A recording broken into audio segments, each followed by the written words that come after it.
सभी को प्यार भरा नमस्कार। इंपीरियल एग्रो क्लासेस के ऑनलाइन प्लेटफॉर्म पे आप सभी का हार्दिक स्वागत है। आज का जो हमारा टॉपिक है उस टॉपिक का नाम है बिल। इसको एगल मार्मेलोस के नाम से भी जानते हैं। एगल मार्मेलोस इसका वानस्पतिक नाम है और हिंदी में हम इसको बोलते हैं बिल, और कहीं कहीं पर इसको बिलपत्र के नाम से भी जाना जाता है। ठीक है, तो आज इसके बारे में हम अध्ययन करेंगे, देखेंगे किस किस प्रकार के क्वेश्चंस आते हैं इस बारे में हम अध्ययन करेंगे। और इसके अलावा ये जो क्लास है ये एक लिमिटेड क्लास है, छोटी क्लास है। क्यों? क्योंकि जो एगल मार्मेलोस या जो बिल है उसका जो स्टडी मटेरियल है वो बहुत ही सीमित है, किसमें भी ज़्यादा विकसित नहीं की गई है। और ये वैसे तो बहुत ही पौष्टिक फ्रूट होता है, बहुत ही अच्छा फल होता है, लेकिन इसके बारे में ज़्यादा डिटेल्स हमें पता नहीं है, क्योंकि किताबों में भी, बुक्स में भी इसको छोटा सा दिया गया है और कोई ज़्यादा इसका ब्रॉड लेवल नहीं है। तो एक मीडियम सा एक क्रॉप है, मीडियम क्रॉप है, ना ज़्यादा छोटी है ना ज़्यादा बड़ी है। तो इसको पूरा ध्यान से देखना, पूरी क्लास अटेंड करना, आपको बहुत फ़ायदा होगा।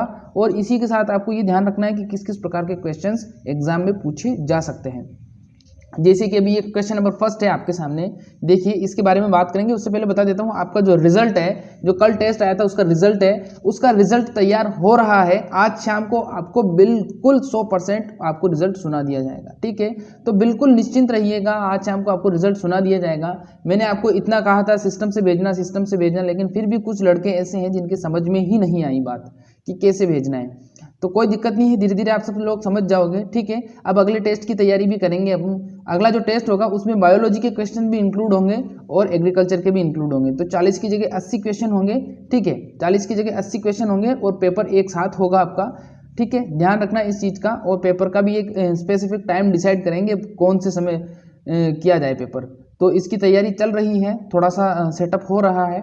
ठीक है, बिल्कुल जो पिछले जो टेस्ट हुआ था उसमें जो, वैसे तो पीछे वाला जो टेस्ट था बिल्कुल सही तरीके से किया गया था, लेकिन क्या है कि कुछ कमियां रह गई थी उसमें, उसको सुधार दिया गया है, अपग्रेड कर दिया गया है। अब जो टेस्ट होगा बिल्कुल शानदार तरीके से होगा। ठीक है, तो अब चलिए शुरू करते हैं आज का रोमांचक सफर। क्वेश्चन किस किस प्रकार के आते हैं। क्वेश्चन नंबर फर्स्ट देखिए क्या कहता है। क्वेश्चन नंबर फर्स्ट है हमारा, बिल किस कुल का पादप है। क्वेश्चन क्या पूछा गया है, प्लांट ऑफ बिल, जो बिल पत्र होता है, वुड एप्पल बोलते हैं इसको इंग्लिश में। बिल को इंग्लिश में बोला जाता है वुड एप्पल। ध्यान रखना इस चीज का, वुड एप्पल बोला जाता है। ऐसा नहीं हो कि वुड एप्पल पूछ ले तो आप सीधा एप्पल पर ओके कर दो, एप्पल नहीं होगा। वुड एप्पल का मतलब होता है हमारा बिल पत्र। जिसने अभी तक बिल पत्र देखा नहीं है, गूगल पे सर्च कर लेना, आ जाएगा। एक गोल कलर का फ्रूट होता है, उसके अंदर बहुत ही टेस्टी गूदा भरा होता है। तो बिल किस कुल का पादप है, बिल की फैमिली बतानी है आपको, वुड एप्पल की फैमिली बतानी है आपको। ये क्वेश्चन आया हुआ है जेट में और एक बार सुपरवाइजर के एग्जाम में भी पूछा गया है। ऑप्शन नंबर ए है हमारा रूटेसी, बी है मालवेसी, सी है सोलेनेसी और डी है हमारा पामी। बताइए जल्दी से, किस कुल का पादप होता है बिल किस कुल का पादप होता है। ऑप्शन नंबर ए है हमारा रूटेसी, बी है मालवेसी, सी है सोलेनेसी और डी है हमारा पामी। जिसने रूटेसी जवाब दिया है बिल्कुल सही जवाब है। बिल किस कुल का पादप होता है, बिल रूटेसी कुल का पादप होता है। ठीक है, नेक्स्ट क्वेश्चन देखिए। सिर्फ 15 क्वेश्चन ही है, सिर्फ 15 क्वेश्चन ही है। क्वेश्चन नंबर दूसरा है हमारा, बिल का उत्पत्ति स्थान है। जो बिल का ओरिजिन प्लेस होता है या उत्पत्ति स्थान है वो क्या है, बताना है आपको। सबसे पहले कहां पर इसको नोटिस किया गया था। ऑप्शन नंबर ए है हमारा चीन, बी है हमारा भारत, सी है हमारा जापान और डी है हमारा अमेरिका। बताइए जल्दी से क्या होगा इसका आंसर। बिल का उत्पत्ति स्थान बताना है आपको। जो बिल होता है, बेलपत्र होता है, वुड एप्पल होता है, उसका उत्पत्ति स्थान क्या होगा। चीन होगा, भारत होगा, जापान होगा या अमेरिका होगा। बताइए जल्दी से, बिल का उत्पत्ति स्थान क्या होगा। जिसने इसका जवाब दिया है भारत, बिल्कुल सही जवाब है। जो बिल है उसका उत्पत्ति स्थान जो माना जाता है वो भारत को माना जाता है। किसको माना जाता है, उत्पत्ति स्थान भारत को माना जाता है। इस चीज का ध्यान रखना, उत्पत्ति स्थान पूछा जाता है। उत्पत्ति स्थान भारत को क्यों माना जाता है, आप जानते हो, जो भगवान शंकर हैं वो भारत के थे। मतलब वो तो पूरे विश्व के ही हैं, लेकिन एक तरीके से हम कह सकते हैं कि वो उनकी मान्यता जो है ज़्यादा भारत के अंदर है। और भारत में आप ये भी जानते हो कि जो बिलपत्र के पत्ते होते हैं उसको चढ़ाया जाता है। किसके चढ़ाया जाता है, शंकर भगवान के चढ़ाया जाता है। तो इस तरीके से आप को रिलेट करके याद कर सकते हो कि जो बिल का उत्पत्ति स्थान है वो कहाँ है, बिल का उत्पत्ति स्थान भारत है। ठीक है, ध्यान रखना इस चीज़ का, ऐसे ही ट्रिकी वाइज क्लास चलेगी पूरी। अगला सवाल देखिए क्या है। नेक्स्ट क्वेश्चन है हमारा, बिल का वानस्पतिक नाम है, बिल का वानस्पतिक नाम है। ऑप्शन नंबर ए है हमारा ग्रेविया एशियाटिका, ऑप्शन नंबर बी है हमारा कोर्डिया डाइकोटोमा, ऑप्शन नंबर सी है हमारा एगल मार्मेलोज और डी है हमारा जियामेज। बताइए जल्दी से बिल का वानस्पतिक नाम क्या होगा? बिल का वानस्पतिक नाम क्या होगा? ग्रेविया एशियाटिका, कोर्डिया डाइकोटोमा, एगल मार्मेलोज या जियामेज। बहुत ही इंपॉर्टेंट क्वेश्चन है। देखिए अब मैं बता देता हूँ पूरा। देखिए जियामेज का तो आप सबको पता है मक्का का होता है, और ग्रेविया एशियाटिका आपको पता नहीं होगा, फालसा का होता है। किसका होता है? फालसा का होता है। फालसा को हम किस नाम से जानते हैं? फालसा को हम स्टार एप्पल के नाम से भी जानते हैं। 2n नंबर 36 होते हैं उसमें, उसको भी पढ़ाएंगे आगे वाली क्लास में। फिर उसके बाद में नेक्स्ट दिया गया है आपको, यहाँ पर क्या दिया गया है? यहाँ पर इसको दिया गया है आपको कोर्डिया डाइकोटोमा। अब कोर्डिया डाइकोटोमा जो लोग जिनको नहीं पता है उनको बता देता हूँ। कोर्डिया डाइकोटोमा क्या होता है? लहसुआ होता है। क्या होता है? कोर्डिया डाइकोटोमा लहसुआ होता है। और एक और होता है करोंदा, जिसको बोलते हैं कैरिसा करंडस। तो ये भी बहुत इंपॉर्टेंट है, इससे भी सवाल पूछा जाता है। और एगल मार्मेलोस क्या हो जाएगा? इसका नाम हो जाएगा। तो बिल का वानस्पतिक नाम क्या होगा? बिल का वानस्पतिक नाम होगा एगल मार्मेलोस। ठीक है, इज दैट क्लियर? चलिए अगला सवाल देखिए क्या है। नेक्स्ट क्वेश्चन है हमारा, बिल का फल का प्रकार है। जो बिल होता है हमारा, बिल पत्र का जो फल होता है, उसके फल का प्रकार बताना है। टाइप ऑफ फ्रूट बताना है आपको। टाइप ऑफ फ्रूट किस प्रकार का होगा? जल्दी से बताइए। ऑप्शन नंबर ए है हमारा एम्पिसेइका, बी है हमारा हेस्पेरिडियम, सी है हमारा अस्टिल और डी है हमारा ड्रुप। बहुत ही इजी वे में मैंने आपको ऑप्शंस दिए हैं, आसानी से बता सकते हो आप। ऑप्शन मैंने इजी दिए हैं, बताइए जल्दी से। देखिए जो अस्टिल होता है उसी को इंग्लिश में हम क्या कहते हैं? ड्रुप कहते हैं। तो ये आंसर तो होगा नहीं, ये तो आंसर आम का है। अब बताना है आपको हेस्पेरिडियम और एम्पिसेइका में से। तो हेस्पेरिडियम आपको पता है नींबू वर्गीय फल का होता है।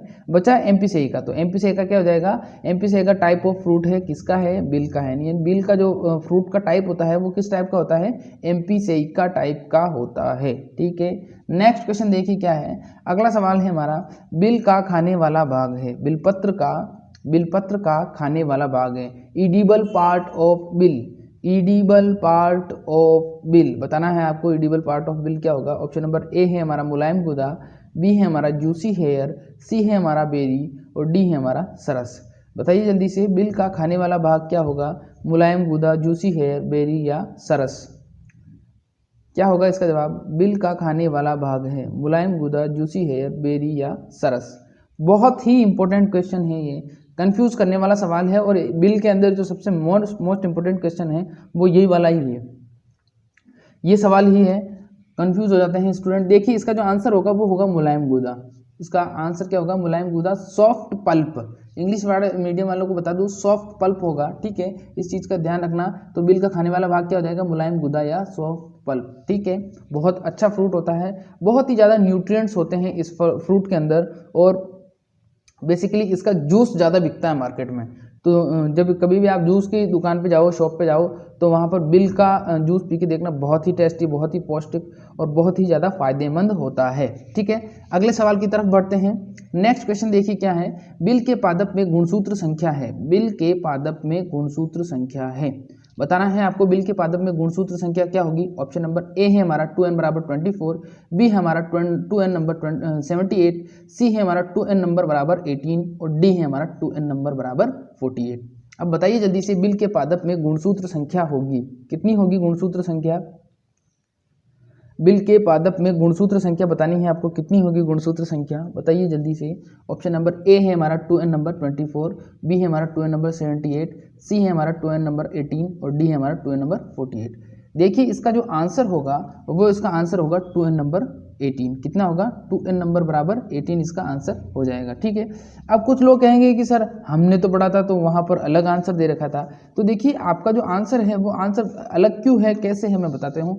देखो जो क्रोमोसोम का फॉर्म होता है वो 2n अलग होता है, 4x अलग होता है और n अलग होता है। तो अगर यहाँ पर n पूछा जाए तो 9, 2n पूछा जाए तो 18 और 4x पूछा जाएगा तो कितना हो जाएगा? 18 दूनी कितने होते हैं? जी बिल्कुल 36। कितने हो जाएंगे? ठीक है, इस चीज़ का ध्यान रखना आप। ठीक है, तो इस प्रकार से क्वेश्चन आपसे घुमाकर किसी भी प्रकार से पूछा जा सकता है। तो आपको क्या करना है? आपको बिल्कुल सही तरीके से, इसी तरीके से आपको क्या करना है? आंसर देना है। तो मैं बिल्कुल सही तरीके से समझा चुका हूँ आपको, एक बार फिर से समझा देता हूँ। देखो गुणसूत्र का क्या होता है।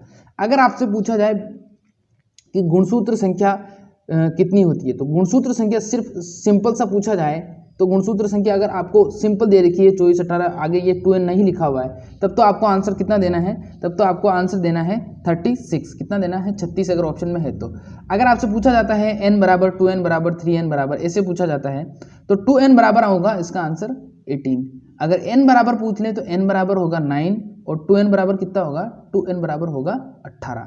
अगर 4x पूछ ले आपसे तो 4x बराबर फिर कितना हो जाएगा, 4x बराबर हो जाएगा 36। ठीक है, चार गुणसूत्रों का एक जोड़ा होता है और ऐसे 9 जोड़े होते हैं, तो 9 चौक 36 गुणसूत्र हो गए, 36 क्रोमोसोम हो गए। बिल्कुल उम्मीद करता हूँ आपको समझ में आ गया होगा। फिर से समझा देता हूँ। देखिए, बिल के अंदर जो गुणसूत्र का सेट होता है, गुणसूत्रों का जो सेट होता है वो एक सेट के अंदर 4 गुणसूत्र होते हैं। ठीक है, अगर आपसे पूछा जाए कि टोटल सेट कितने हैं तो टोटल सेट को पूछेगा वो कि n कितने हैं, total set that means n कितने हैं, तो n पूछेगा तो 9 सेट है।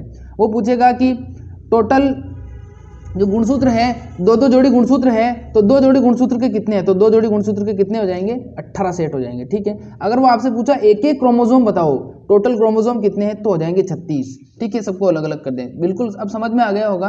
अगर अभी भी समझ में नहीं आया कोई दिक्कत नहीं, कमेंट करना, नई वीडियो में बताएंगे आपको। अगला सवाल देखिए क्या है। नेक्स्ट क्वेश्चन है हमारा, बिल फल का संबंध किस भगवान से है। बहुत ही इजी सवाल है लेकिन बहुत ही इंपॉर्टेंट भी है। भगवान को याद करना जरूरी है, भगवान साथ होंगे तभी तो सिलेक्शन होगा बच्चों। भगवान कहते हैं बेटा मेहनत करो, भगवान तो साथ हैं लेकिन उनका आशीर्वाद साथ है, लेकिन वो ये भी कहते हैं कि मेहनत करो। जिसने जवाब दिया है शंकर भगवान, भोले बाबा, शंभुनाथ, भोलेनाथ, शंभुनाथ रे, बिल्कुल सही जवाब है। बिल फल का संबंध किस भगवान से है, बिल फल का संबंध शंकर भगवान से। ठीक है, उनको क्या चढ़ाया जाता है, उनको इसके पत्ते चढ़ाए जाते हैं, बिल पत्र के पत्ते चढ़ाए जाते हैं। ठीक है, नेक्स्ट क्वेश्चन देखिए क्या है। अगला सवाल है हमारा, बिल में कौन सा विटामिन पाया जाता है। बताना है आपको बिल फल के अंदर कौन सा विटामिन पाया जाता है। ऑप्शन नंबर ए है हमारा विटामिन बी है हमारा विटामिन ए, सी है हमारा सी और डी है हमारा डी। बताइए जल्दी से, बिल में कौन सा विटामिन पाया जाता है। Vitamin B, vitamin A, vitamin C, vitamin D, A B C D, C D B A, D C A B. क्या होगा इसका जवाब। देखिए, जिसने इसका जवाब दिया है ऑप्शन नंबर ए वाला विटामिन बी, जिसने जवाब दिया है बिल्कुल सही जवाब है। विटामिन बी के अंदर भी अगर आपसे पूछ ले तो विटामिन B2 पाया जाता है, राइबोफ्लेविन। क्या पाया जाएगा, विटामिन B2 पाया जाता है, विटामिन B2 पाया जाता है। B2 का नाम क्या होता है, B2 का रासायनिक नाम होता है राइबोफ्लेविन। क्या होगा, राइबोफ्लेविन हो जाएगा। ध्यान रखना, इस प्रकार के क्वेश्चन पूछे जाएंगे आपसे तो आपको सभी का ध्यान रखते हुए आंसर देना है। ठीक है, विटामिन पाया जाएगा B2 और B2 का नाम है राइबोफ्लेविन। ठीक है, तो सबसे अच्छा स्रोत क्वेश्चन अब आपसे वो कैसे पूछेगा, वो ऐसे भी पूछेगा, वो पूछेगा बिल सबसे अच्छा किसका स्रोत है, richest source of which vitamin, तो आंसर हो जाएगा B2। ठीक है, वो देगा B1 B2 B3 B4, तो B2 आंसर सही करना है उस समय, B2 दैट मीन्स राइबोफ्लेविन। ठीक है, अगला सवाल देखिए क्या है। नेक्स्ट क्वेश्चन है हमारा, बिल की छाल में पाए जाने वाला तत्व है, बिल की छाल में पाया जाने वाला तत्व है। ऑप्शन नंबर ए है हमारा मार्मेलोप्सिन, बी है हमारा सोलोनिन, सी है हमारा सेपोनिन और डी है हमारा एगेलिल। बताइए जल्दी से क्या होगा इसका जवाब। बिल की छाल में पाए जाने वाला तत्व है मार्मेलोप्सिन, सोलोनिन, सेपोनिन, एगेलिल। बताइए क्या होगा इसका जवाब। बिल की छाल में पाए जाने वाला तत्व होगा मार्मेलोप्सिन, सोलोनिन, सेपोनिन, एगेलिल। क्या होगा इसका जवाब, ए बी सी और डी। बिल की छाल में पाए जाने वाला तत्व, जिसने इसका जवाब दिया है ऑप्शन नंबर ए वाला मार्मेलोप्सिन, बिल्कुल सही जवाब है। बिल की छाल में पाए जाने वाला तत्व है, कौन सा तत्व है, मार्मेलोप्सिन बिल की छाल में पाया जाता है। ठीक है, बिल की छाल का मतलब बिल का जो कवर होता है, बिल पत्र का जो कवर होगा, फल का जो छिलका होता है बहुत ही हार्ड होता है और उसके अंदर मार्मेलोप्सिन पाया जाता है। अब ध्यान ऐसे रखना है कि देखो जो वानस्पतिक नाम है उसका वो है एगल मार्मेलोस, तो मार्मेलोस से आपको कोरिलेट करके याद रखना है, मार्मेलोप्सिन पाया जाएगा। ठीक है, नेक्स्ट क्वेश्चन देखिए, अगला सवाल क्या है हमारा। बस 2 क्वेश्चन और बचे हैं, 2-3 क्वेश्चन और बचे हैं। पूरी क्लास अटेंड करोगे तो बहुत कुछ सीख के जाओगे, वरना आओगे जाओगे तो फिर कुछ नहीं मिलेगा आपको। ठीक है, तो क्वेश्चन क्या है। नेक्स्ट क्वेश्चन है हमारा, बिल में प्रसारण किसके द्वारा किया जाता है, बिल में प्रसारण किसके द्वारा किया जाता है। ऑप्शन नंबर ए है हमारा पेच बर्डिंग के द्वारा, बी है हमारा गुट्टी के द्वारा, सी है हमारा विनियर ग्राफ्टिंग के द्वारा और डी है हमारा स्टोन ग्राफ्टिंग के द्वारा। बताइए जल्दी से, बिल में प्रसारण किसके द्वारा किया जाता है, पेच बर्डिंग, गुट्टी, विनियर ग्राफ्टिंग या स्टोन ग्राफ्टिंग। क्या होगा इसका जवाब, बताइए जल्दी से। बिल में प्रसारण किसके द्वारा किया जाएगा? बिल के अंदर प्रसारण किसके द्वारा किया जाएगा?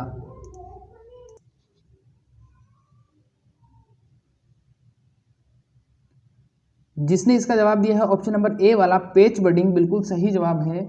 जो प्रसारण होता है बिल के अंदर, प्रोपोगेशन होता है, वो होता है पेच बडिंग के द्वारा। किसके द्वारा होता है? पेच बडिंग के द्वारा होता है। तो अब ध्यान रखना आपको कि जब बिल में आपको प्रसारण या प्रोपोगेशन पूछा जाता है तो वो किसके द्वारा होगा? पेज बडिंग के द्वारा हो जाएगा। ठीक है, नेक्स्ट क्वेश्चन देखिए, अगला सवाल है हमारा, बिल के पौधों को रोपण कब किया जाता है? बिल के पौधों को रोपण कब किया जाता है? ऑप्शन नंबर ए है हमारा जुलाई अगस्त, बी है हमारा नवंबर दिसंबर, सी है हमारा मार्च अप्रैल और डी है हमारा सितंबर अक्टूबर। क्या होगा इसका जवाब, बताइए जल्दी से, ए बी सी या डी।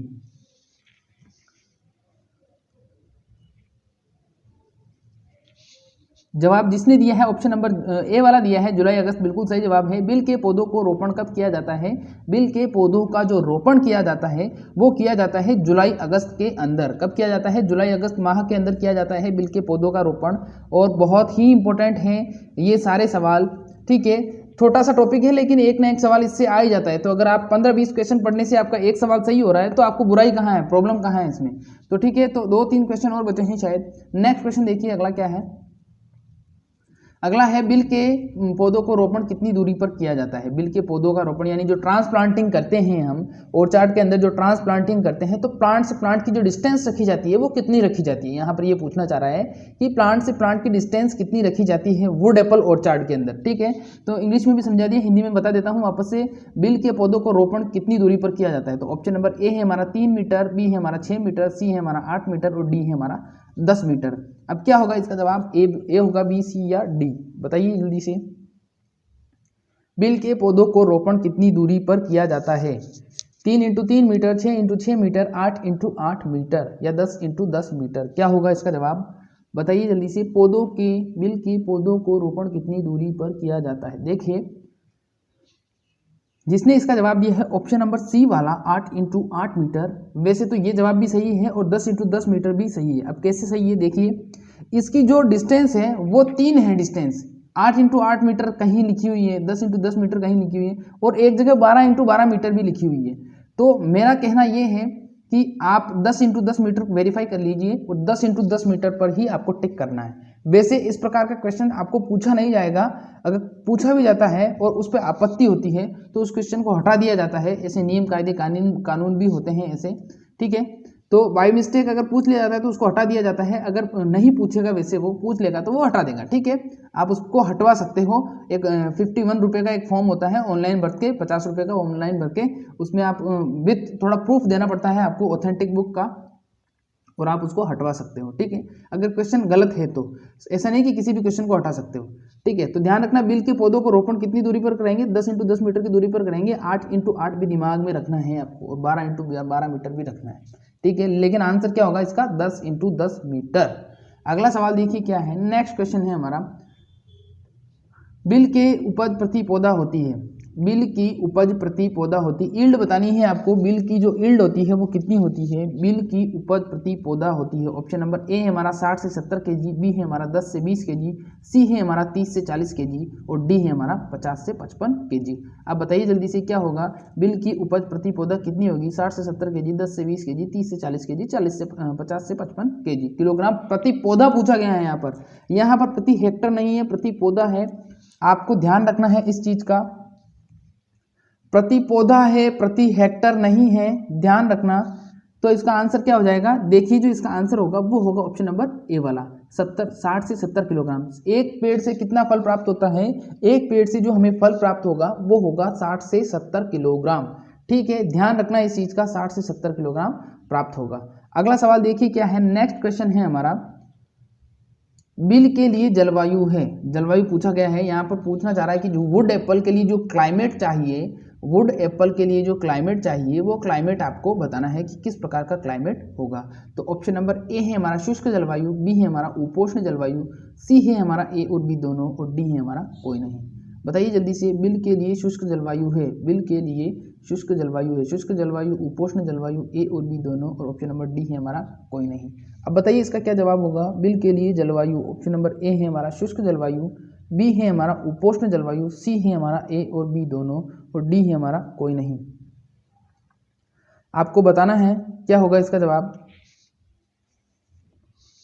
जिसने इसका जवाब ऑप्शन नंबर सी वाला दिया है, शुष्क और उपोष्ण जलवायु, बिल्कुल सही जवाब है। जो जलवायु मानी जाती है बिल के लिए वो शुष्क और उपोष्ण, ड्राई और सेमी ड्राइड जलवायु मानी जाती है, वो उपयुक्त मानी जाती है। ठीक है, तो ध्यान रखना कि बिल की जलवायु कौन सी हो जाएगी, जलवायु हो जाएगी शुष्क जलवायु और उपोष्ण जलवायु। ठीक है, शाम को आपको रिजल्ट सुनाया जाएगा। देखो मैं पहले बता देता हूँ आपको, शाम को आपको क्या सुनाया जाएगा, शाम को आपको रिजल्ट सुनाया जाएगा और अलग से उसकी एक क्लास होगी, उस क्लास में आपको रिजल्ट सुना देंगे जिसने भी भेजा था। देखिए मैंने कहा था 1 मिनट के अंदर भेजना, लेकिन मैंने सोचा कि किसी की नेटवर्क प्रॉब्लम हो सकती है, तो मैंने वो 3 मिनट तक उस सर्वर को मैंने चालू रखा। कितने मिनट तक, 3 मिनट तक चालू रखा। फिर मैंने सोचा कि शायद अब कोई स्टूडेंट नहीं भेजेगा, लेकिन 7 मिनट, 9 मिनट, 10 मिनट तक भी स्टूडेंट भेजे जा रहे थे। ऐसे नहीं होता है, ऐसे मत किया करो यार, सब आपके लिए ही कर रहे हैं। जब तक बिल्कुल सिस्टम से काम नहीं चलेगा तो फिर कैसे आपको भी टेस्ट देने का मज़ा कैसे आएगा और हमें भी लेने में मज़ा कैसे आएगा। तो अब ध्यान रखना, अब से जब क्वेश्चन आपको पूछा जाए या सॉरी टेस्ट हो आपका, तो सिस्टम से बिल्कुल अप टू डेट होकर बैठा करो। आप कहते हो सर नेट नहीं चलता, नेट बिल्कुल चलता है। आप क्वालिटी लो कर लिया करें, यहाँ से कम कर लिया करें, बिल्कुल चलता है नेट, कोई दिक्कत नहीं है। अगर फिर भी नहीं चल रहा है तो आप किसी नेटवर्क वाली जगह पर जाके बैठो यार, लेकिन कुछ तो करना ही पड़ेगा आपको। बिल की जलवायु बता दी है। नेक्स्ट देखिए अब क्या है, इतने ही सवाल थे। अब ये कुछ किस्में हैं जो एक साथ मैंने इंक्लूड की है। इसमें कौन कौन सी किस्में हैं देखिए, NB फर्स्ट नाम से एक किस्म है, ठीक है। फिर उसके बाद में है NB5, फिर उसके बाद में है पंत रमा, पंत मनोहर, पंत शिवानी, पंत उमा और पंत उर्वशी। ठीक है, ये सब पंत पंत लगा हुआ है, ध्यान रखना इस चीज़ का। पंत वाली किस्में सारी किसकी हो जाएंगी, सारी किस्में हो जाएंगी बिल की। अब कहोगे सर पंत इसमें ही है क्या, अरे देखो पंत तो सबके अंदर लगा हुआ है। पंत क्यों लगाते हैं, क्योंकि पंतनगर से निकली हुई है इसलिए पंत लगाते हैं। ठीक है, पंतनगर में क्या है, पंतनगर में भारत का पहला कृषि विश्वविद्यालय है जिसकी स्थापना 1960 में हुई थी। अब इसके पीछे भी एक लॉजिकल बात है, जब इसकी स्थापना 1960 में हुई थी तब ये उत्तर प्रदेश के अंदर था। कहाँ पर था, तब ये उत्तर प्रदेश के अंदर था। लेकिन बाद में क्या हुआ कि बाद में उत्तर प्रदेश के 2 टुकड़े हो गए और उत्तराखंड अलग हो गया और उत्तर प्रदेश अलग हो गया। ठीक है, लेकिन फिर उसके बाद में भी एक लफड़ा हो गया कि जब उत्तराखंड अलग हुआ था तब उसका नाम उत्तरांचल था। तो उत्तरांचल था, तो अब कहीं पुरानी किताबों में लिखा हुआ है उत्तरांचल, तो उत्तरांचल आप कंफ्यूज हो जाते हो। देखिए तो उत्तरांचल ही आज का उत्तराखंड है, कल का जो उत्तरांचल था आज का वो उत्तराखंड है। ध्यान रखना इस चीज़ का। ठीक है, तो पहला कृषि विश्वविद्यालय पूछ ले तो ध्यान रखना पंतनगर उत्तराखंड में। ठीक है, पंतनगर उत्तराखंड में है और उत्तराखंड में ही एक कृषि विश्वविद्यालय जिसकी सबसे पहला कृषि विश्वविद्यालय है उसकी स्थापना हुई थी 1960 में। तो ये सवाल बार बार पूछा जाता है कि भारत का पहला कृषि विश्वविद्यालय कहाँ पर खोला गया था, तो पंतनगर उत्तराखंड 1960। ठीक है, बिल्कुल फंडे क्लियर करेंगे आपके। देखिए इसके अलावा और इसकी कुछ किस्में हैं, एक कुछ चीज़ें और बताना चाहूँगा। देखो मैंने अभी जो आपको प्रोपोगेशन मेथड बताया था इसके अंदर, वो बताया था मैंने आपको, क्या बताया था, मैंने बताया था पेच बडिंग। लेकिन कहीं कहीं पर टी बडिंग भी इसका इस्तेमाल किया जाता है, टी बडिंग से भी इसका करते हैं। तो ऐसा नहीं कि सर आप टी बडिंग होता है हमने टी बडिंग पढ़ा था।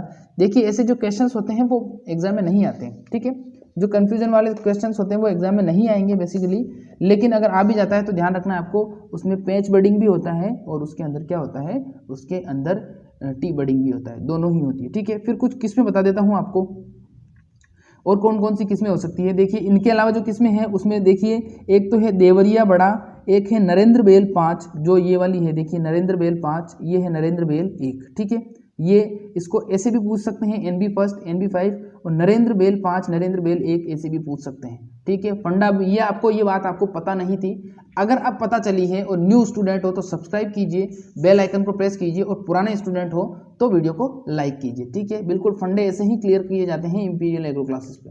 ठीक है, तो अब दूसरी एक और किस्म है, वो किस्म कौन सी है, कागजी इटावा भी एक किस्म है, उसका नाम है कागजी इटावा। एक है मिर्ज़ापुरी और एक है हमारी बेहोल। तो ये कुछ और किस्में हैं लेकिन ये ज़्यादा इंपॉर्टेंट नहीं है, फिर भी मैंने आपको बता दिया। और ये कुछ किस्में हैं, ये बार बार पूछी जाती है। तो इतना सा ही हमारा टॉपिक था आज का। ठीक है, इतना सा ही टॉपिक था और ये टॉपिक आपका कंप्लीट हो चुका है। लगभग मैंने फ्रूट्स की आपको लगभग 9 या 10 क्लास करवा चुका हूँ मैं, 9 या 10 टॉपिक क्लियर करवा दिए हैं मैंने। अब वेजिटेबल स्टार्ट होगा थोड़े दिनों बाद में, और वेजिटेबल से जितने क्वेश्चन आते हैं उतने फ्रूट से भी नहीं आते, क्योंकि एक आदमी है वो फ्रूट खाए बिना रह सकता है लेकिन वेजिटेबल के बिना नहीं रह सकता। सुबह या शाम एक समय तो उसके घर में वेजिटेबल हरी सब्जी बनती ही है, तो इम्पोर्टेंट है और इसकी डिमांड और उत्पादन भी ज़्यादा है। तो इससे सवाल पूछा जाएगा, तो सब्जियां हम पढ़ना चालू करेंगे अब 1-2 दिन बाद में। एक आध फ्रूट और रह गए हैं, वो फ्रूट क्लियर कर लेते हैं पहले। जैसे आपका लहसुआ है और आपका कैरोंदा है, एक आध फ्रूट और है। इसके बाद में हम क्या पढ़ेंगे, सब्जियां पढ़ेंगे, ठीक है। तो आपको पूरी क्लासेस अटेंड करनी है टेस्ट सीरीज की। बहुत ही जल्दी आपका लेक्चर भी स्टार्ट होगा।